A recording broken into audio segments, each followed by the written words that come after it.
Olá, como vai? Tudo bem? Estudantes do segundo ano, professor Alisson Brandão, Filosofia. Vamos dar início, vamos retomar o estudo do nosso PET, semana 5.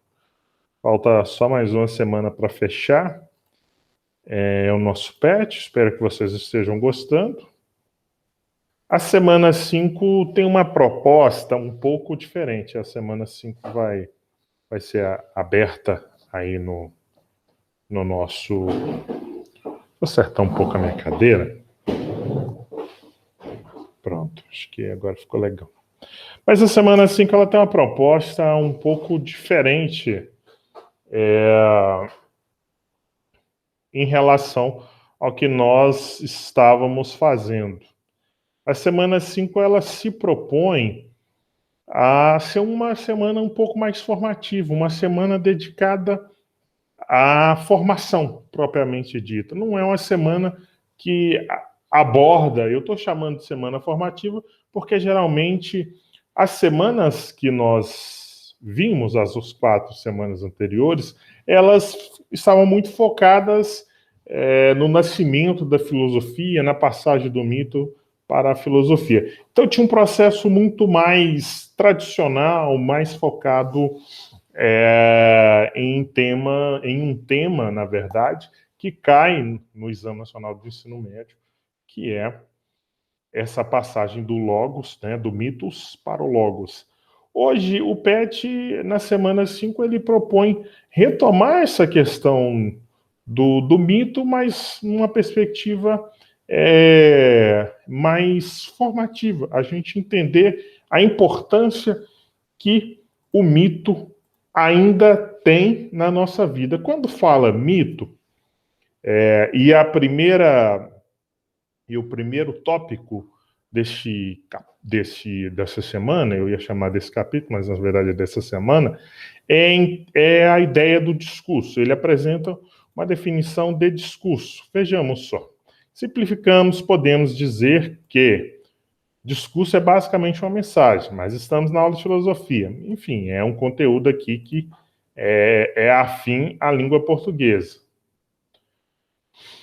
O discurso é uma mensagem que estrutura, ou seja, que está na essência, que organiza diversos elementos sociais. Então, objetivamente, nós estamos num país de tradição cristã, que tem uma forte presença das diversas culturas indígenas e das diversas culturas dos povos africanos que foram trazidos como cativos aqui para o Brasil.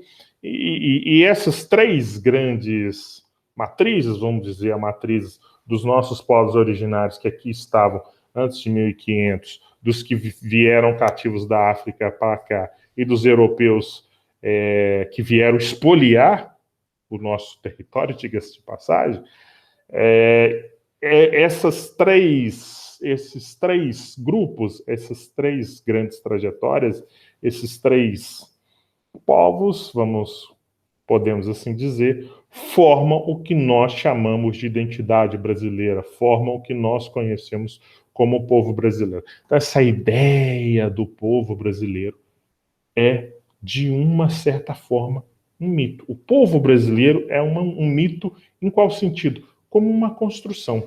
Vamos avançar nisso para que vocês possam compreender mais especificamente o que eu estou dizendo. O mito na formação da identidade. Este é o título de um artigo do professor Sebastião de Oliveira, da Universidade Federal de Roraima. Roraima é uma palavra indígena, então, ao invés de dizer Roraima, está errada a pronúncia, é Roraima, com AI aberto.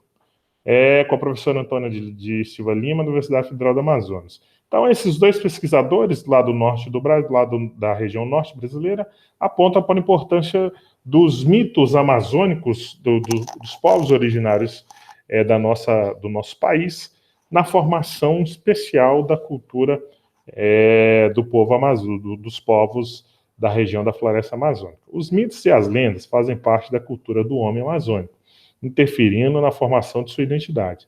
São apresentados como uma tentativa de explicar a realidade, como resposta à explicação da origem do mundo, o que é reproduzido através de cerimônias religiosas, que, por sua vez, mantém vivo o mito dentro de uma visão antropológica. Esse mito é apresentado como explicação do inexplicável, dizer estabelecendo a diferença entre o sagrado e o profano. Essa relação influencia para quem aceita o mito na própria formação da identidade, principalmente quando se trata da cultura do homem amazônico. O mito aqui retratado é um modo de ver, sentir e dimensionar a realidade. Como tal, faz parte do próprio processo de formação da identidade, mesmo com o bombardeio da globalização e do neoliberalismo, que determina padrões de comportamento numa sociedade pós-moderna e pós-industrial. Então, os dois autores, os dois professores, os dois pesquisadores estão apontando para a importância dos mitos e das lendas típicas da região da Amazônia, e o processo importante que elas têm na estrutura, que eles têm, na verdade, na estrutura de formação dos povos que habitam aquela região. Eu chamo a atenção, mais uma vez pegando o exemplo do cristianismo, quando a gente fala que o cristianismo é uma narrativa mítica no sentido da religião, assim como são as lendas aqui da Amazônia. Por que disso? Porque o mito, vou colocar aqui no texto, no livro da Marilena Chauí, principalmente do ponto de vista religioso, ele tem, segundo a Marilena Chauí, olha que coisa interessante. Podemos avaliar a força da linguagem tomando como exemplo os mitos e as religiões. A palavra grega mitos significa narrativa. Então, quando a gente fala que o cristianismo é um mito, quer dizer que é uma narrativa. O cristianismo é uma narrativa da criação do mundo através da ação divina, que Deus criou o mundo em 7 dias. Está lá no Gênesis, essas coisas todas que vocês já devem ter visto em alguma igreja, enfim, em algum lugar que professe a fé cristã. Essa palavra narra a origem divina dos seres humanos, da sexo e da vida do grupo social ou da comunidade. Por isso, os mitos são mais do que uma simples narrativa. São a maneira pela qual, por meio das palavras, os seres humanos organizam a realidade e a interpretam. Então, esse é um papel muito relevante, esse é o papel central da narrativa mítica. Então, toda família tem as suas narrativas míticas também. Então, quando os meus avós se uniram, se encontraram, não sei quantos anos atrás, parte paterna, sei lá, 70 anos atrás, eles se conheceram, minha avó era empregada doméstica, meu avô era motorista, e casaram na igreja de São José, no centro de Belo Horizonte. Então, isso aqui constitui a formação mítica da minha família. Esse casamento na igreja de São José, que é uma das igrejas mais tradicionais de Belo Horizonte, está no centro da formação do mito que constituiu a minha família. Então, todas as famílias, de uma forma ou de outra, também possuem narrativas semelhantes. O mito tem o poder de fazer com que as coisas sejam tais como são ditas ou pronunciadas. O melhor exemplo da força criadora da palavra encontra-se na abertura do Gênesis, na Bíblia judaico-cristã, em que Deus cria o mundo do nada, ex nihilo, como a gente diz na filosofia em latim, apenas usando a linguagem. E Deus disse, faça-se a luz. E foi feito. Porque Deus disse, foi feito. Então, o mito tem essa força de criar e de estruturar, de construção de narrativas. A nossa identidade, eu vou reforçar essa questão, saindo do ponto de vista da religião, das religiões e voltando para a construção social, a nossa identidade como uma nação mestiça, formada por índios, brancos e negros, ou seja, por europeus, povos comunidades tradicionais do Brasil, os indígenas e os africanos, formando o ser brasileiro, essa ideia do brasileiro, da mestiçagem, como vão explorar bem, como exploraram bem os modernistas, né, os pensadores do modernismo brasileiro no início do século XX, consubstanciado, né, expresso muito bem na Semana de Arte Moderna de 1922, você tem essa ideia de uma identidade, você tem essa ideia de um mito. A identidade nacional brasileira, ou seja, o ser brasileiro, é uma narrativa mítica. Eu repito, essa junção dos três povos, né, estando na matriz do DNA de todos os brasileiros, de uma forma ou de outra, você encontra percentuais maiores ou menores, né, no constitutivo no DNA de cada um de nós, desses três grupos. Outros elementos também importantes aqui da narrativa identitária, toda narrativa identitária, toda construção identitária, ela tem uma construção mítica por trás.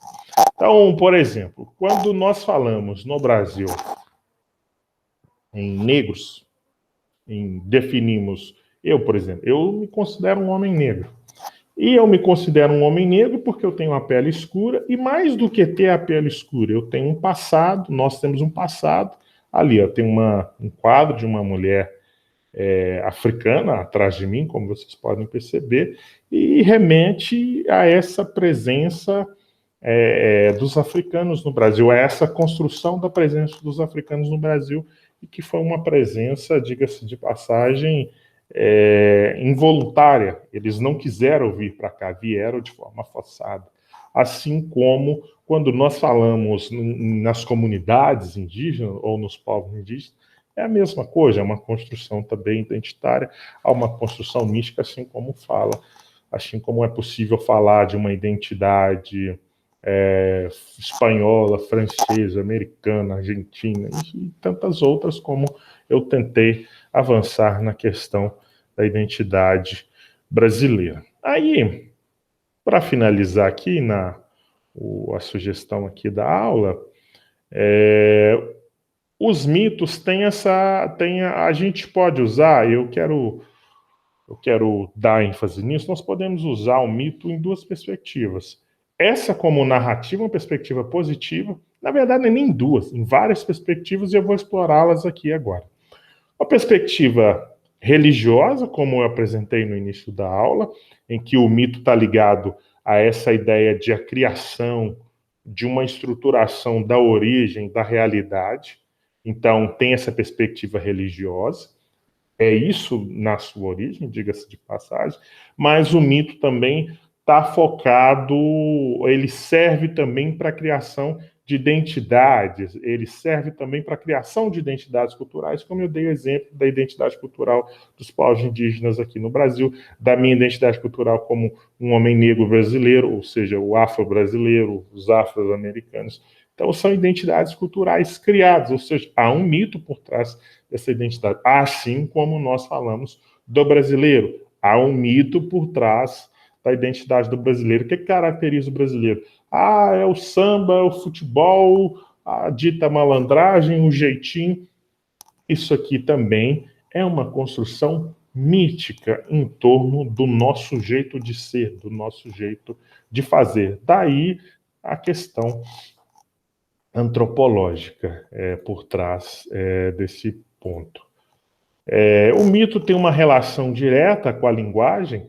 Aí, aqui a Marilena Chauí, ela explora bem isso. A linguagem, ela tem um papel, ela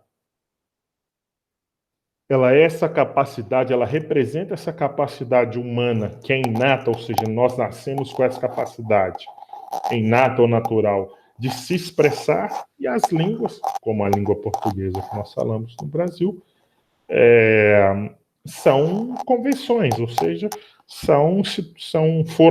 foi formada a partir de condições históricas, geográficas, econômicas, políticas, enfim.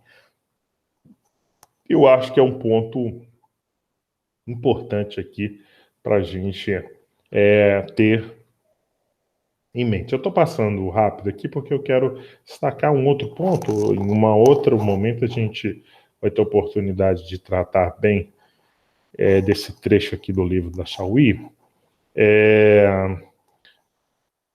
Quando a gente pensa em mito também, é muito comum a gente identificar o mito, que foi uma coisa que o os positivistas, né, essa crença, não os positivistas, não só os positivistas, mas, sobretudo, o iluminismo um legado do iluminismo, essa crença de que a ciência, tal como nós conhecemos, a física, a química, a matemática, enfim, a ciência de uma forma geral e a própria filosofia, representam superação do mito, ou seja, da religião, ou seja, é uma espécie de desencantamento do mundo. E o século XX demonstrou, a partir das experiências, a partir das viagens, do desenvolvimento da ciência da antropologia e, sobretudo, também pelo contexto da Primeira e Segunda Guerra Mundial, que isso é besteira. Você tem, dentro de uma mesma nação, você pode ter tanto um nível de desenvolvimento racional grande, quanto também construções místicas, elas coexistem no mesmo povo. E não quer dizer que um povo seja mais ou menos atrasado por ter construções místicas, antes pelo contrário, todos os povos têm construções místicas, e ter construções místicas na nossa sociedade faz parte do nosso jeito de ser, da construção das nossas identidades. Por fim, que é uma coisa que a gente vem trabalhando muito ao longo aqui dessas semanas, tem uma função negativa também do mito. O mito como falsidade, o mito como uma mentira, o mito como uma espécie de fake news. É também uma definição, uma forma possível de ver o mito. Ele sai dessa perspectiva religiosa, porque ele narra a criação do mundo de uma forma fantástica, de uma forma inexplicável. É diferente, por exemplo, quando eu falo que Deus criou o mundo em 7 dias, é diferente, por exemplo, de dizer que o mundo surgiu do estalo do Big Bang, da explosão inicial do Big Bang, e houve evoluções sucessivas de bilhões de anos, né? Enfim. Então tem essas duas perspectivas, mas são duas perspectivas positivas de uma forma ou outra. Aqui uma perspectiva fantástica, religiosa, que pressupõe a crença, e aqui uma perspectiva de explicação racional das coisas. São válidas nesse aspecto de aqui você tem uma demonstração científica, aqui você tem uma aceitação do ponto de vista da fé. Agora, quando eu falo do mito como uma construção negativa, a gente pega, principalmente na relação com a fake news, a gente pega o lado negativo, ou seja, o lado da falsidade, da mentira, do fantástico, essa coisa de transformar um fato que a ciência explica, de transformar um fato corriqueiro numa mentira, numa fake news. Ou seja, vamos pegar um exemplo bobo aqui. Uma dada manifestação política de algum grupo X ou Y. No grupo X tem lá 1000 pessoas na manifestação. Aí, o que alguém que é apoiador desse grupo faz? Vai lá, põe uma foto de uma outra manifestação num outro momento que tinha muita gente na rua e fala que tinha 50 mil pessoas, 100 mil pessoas.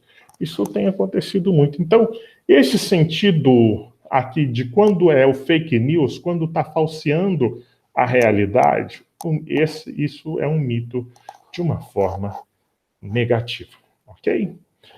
Vamos avançar então, vou fazer as atividades dessa semana. Aí tem aqui, tem uma citação, uma sugestão de um filme que está na Netflix, Cidade Invisível, um filme até brasileiro.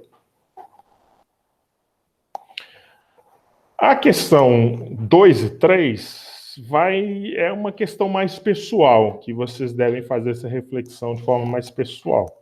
A questão 1, ela é mais objetiva, vejamos só. Reflita sobre os 2 textos a seguir. Texto 1. O ar é o elemento originário de tudo que existe. Existiu e existirá. Anaximandro de Mileto. Aqui, uma citação do filósofo Anaximandro de Mileto, que faz parte da primeira escola de filósofos da Grécia Clássica, que é a escola de Mileto, ou seja, os filósofos que são seguidores ou são discípulos do primeiro filósofo, que é Tales. Esses filósofos apontam como elemento originário para explicar a essência do mundo, a totalidade das coisas, o elemento físico. Então, o Tales apontava a água, o Anaximenes, seu discípulo, aponta o ar. Texto 2, Deus, como criador de todas as coisas, está no princípio do mundo e dos tempos. Basílio Magno, um pensador cristão da era medieval. São Basílio. Filósofos de diversas épocas procuram explicar racionalmente a origem do universo. O que as teses de Anaximenes e do filósofo grego antigo Basílio Magno, pensador medieval, têm em comum? As duas têm origem nos mitos das civilizações antigas? Não, porque Tales tenta explicar, o Anaximenes tenta explicar o mundo, a origem do mundo a partir de um elemento físico, e talvez Basílio, então, não tem como origem mitos nessas civilizações antigas. Ambas propõem um princípio originário para o mundo? É sim, a alternativa B, mas vejamos as outras. As duas defendem que Deus é o princípio de todas as coisas? Só a segunda. As duas rejeitam a teoria dos filósofos da religião? Mentira, a segunda está afirmando. Ambas são baseadas na ciência da natureza? Só a primeira é baseada na ciência da natureza. Então, a alternativa correta é a B. Ambas propõem um princípio originário para o mundo. O princípio originário para Tales é um elemento físico, que é o ar. O princípio originário para Basílio Magno, São Basílio, é Deus. Aí a questão 3 eu vou ler, e a questão 2 e 3 eu vou lê-las para vocês, para que vocês só sugerindo como podem ser resolvidas. Vejamos só. Identifique, questão 2, identifique e registre duas características que você percebe em si mesmo e que não são resultado de um esforço racional. Por exemplo, a fé que você tem em alguma coisa, a fé que você tem em Deus, a fé que você tem na sua religião, enfim, né? Esse é um elemento que não é racional, a fé não é um elemento racional e não precisa ser. O que mais que a gente pode apontar aqui? O que mais que nós podemos apontar? A fé, enfim, algum processo criativo, alguma situação mítica no sentido familiar, como eu disse a vocês no início, também podem ser apontadas aqui, mas eu abordaria sobretudo aqui a partir da fé. Questão 3. Agora faça o exercício inverso. Identifique e registre duas características suas que sejam resultados das decisões que você tomou depois de pensar bastante sobre o assunto. Então, depois que você identificou duas características que não são resultado do seu esforço racional, por exemplo, a fé e quando eu ajo de forma passional, por exemplo, sentimentos. Sentimentos são uma parte passional também, não são racional. O que você toma de decisão baseada em cima dele?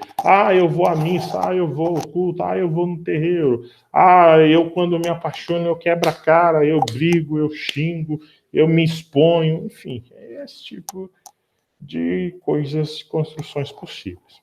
Ok? Então a semana 5 é isso, né? A semana 6 ela retoma para uma espécie mais tradicional de assuntos corriqueiros aqui da filosofia, e espero que vocês tenham gostado e a gente retorna aí na próxima semana. Então, façam as atividades do PET, façam as atividades complementares que a gente vai deixar disponível lá no Google Class para cada um de vocês, tá bem?